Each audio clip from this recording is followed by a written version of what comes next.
excited to meet with you guys this morning and answer any questions you have. What attracted you to this job at Florida State, given your experience in the NFL league in terms of college and this job here specifically? Yeah, so obviously my experiences have been split. I've had some great opportunities. I've spent almost 20 years in the National Football League and almost a decade intercollegiate sports. So I've had some experiences in both. I grew up in Orlando, so I'm kind of from these parts. Very familiar with the school. Most of my family went to Florida State, so I spent a lot of time here growing up. So it's just an exciting opportunity this spring. Obviously, being contacted by David Coburn and Coach Norvell and the rest of the coaches, and it was really the vision they had of the sports medicine department and looking forward to the continued evolution of taking sports medicine and blending it more with the performance team. The focus being obviously the experience of the student athlete, and us. Athletic trainers have always worked with physicians and strength coaches, but kind of taking that group with the nutritionist and the mental health, and how can we put that all together for the experience of the student athlete so they see a seamless transition, whether they're injured or, from our standpoint of just trying to build durability in athletes, ultimately the health and performance. So it was really hearing the vision of that goal and seeing where they wanted to go and how they wanted to put it together. How big a part is the mental health aspect, especially in the last couple of years?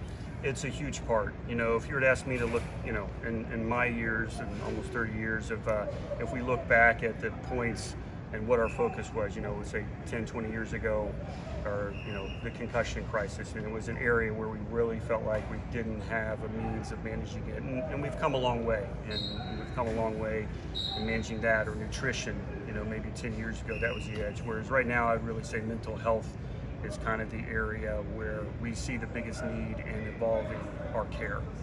And we're doing that obviously both at the campus and in the athletics role, but that's a very big part of the integration into the total health and performance for the student athlete.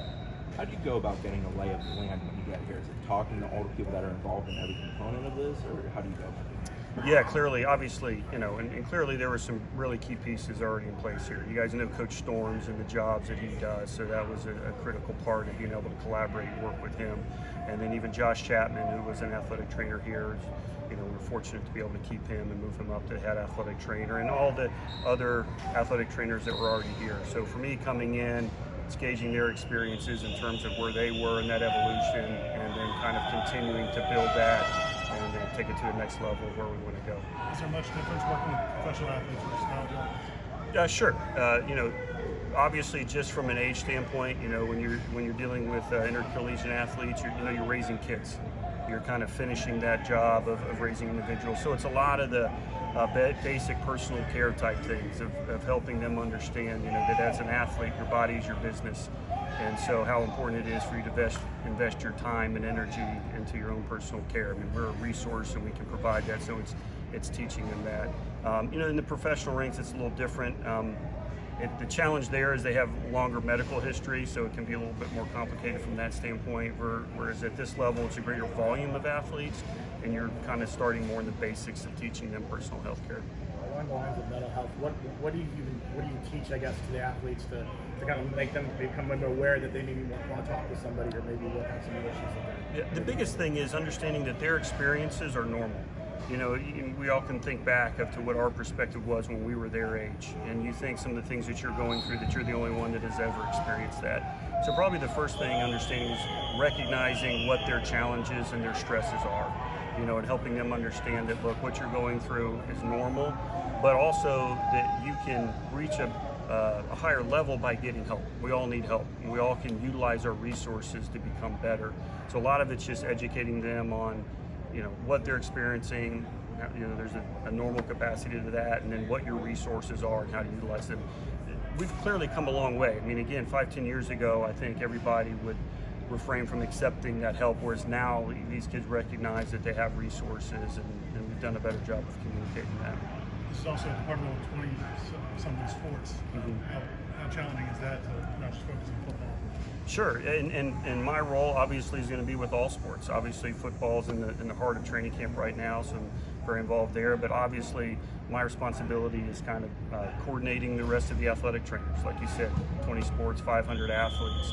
And so it's, taking that model and applying it to every sport. Every sport essentially has a performance team, the athletic trainer, the nutritionist, the physicians, the strength coaches, all working together and meeting every day to review the athletes and what the areas where we can improve. Because a lot of times when you have those type meetings, there's bits and pieces of information. Maybe the strength coaches saw something in the weight room that day, or maybe the nutritionist saw something in meeting with them, that we can all help.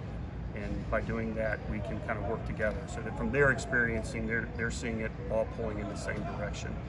But yeah, clearly it's about building this model with every team on campus.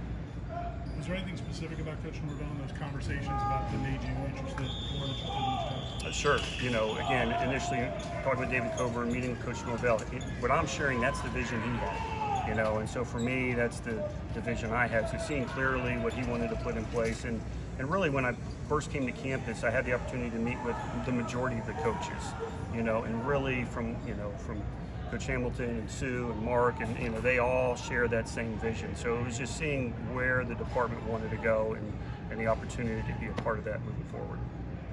There are some wearable technologies, watches and such. Yeah. Can you just maybe briefly describe kind of what you're using and what advantages you get out of the information? Sure. The wearable technologies is a big frontier for us in sports right now, and there's a couple different ones. Obviously, football, we use the GPS tracking, and what that does is, Coach Storms and his staff compile that information, but we're able to see the type of loads or the stress on the player, how much ground they cover, how fast they're running. We've created indexes where you combine all that to determine a player load. Obviously, the faster you run, the more you change direction, the greater stress it is on your body. And so every day we look at that information and we compare where different athletes are, and we see an athlete and what its capacities are.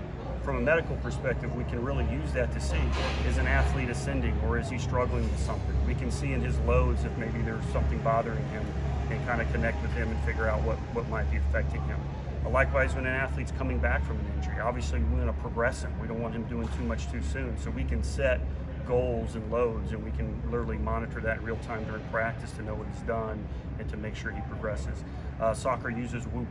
It's a different device that measures some different biometric indexes and respiration. So we glean more information from there. So with them, Elisa and their strength and conditioning coach, and Laura, the athletic trainer, they meet every day with Mark and review that information. So again, just some different examples, and the tools are different for different sports. You can kind of focus in on some different metrics. So that is a critical piece and a big frontier in the area of sports medicine and performance right now.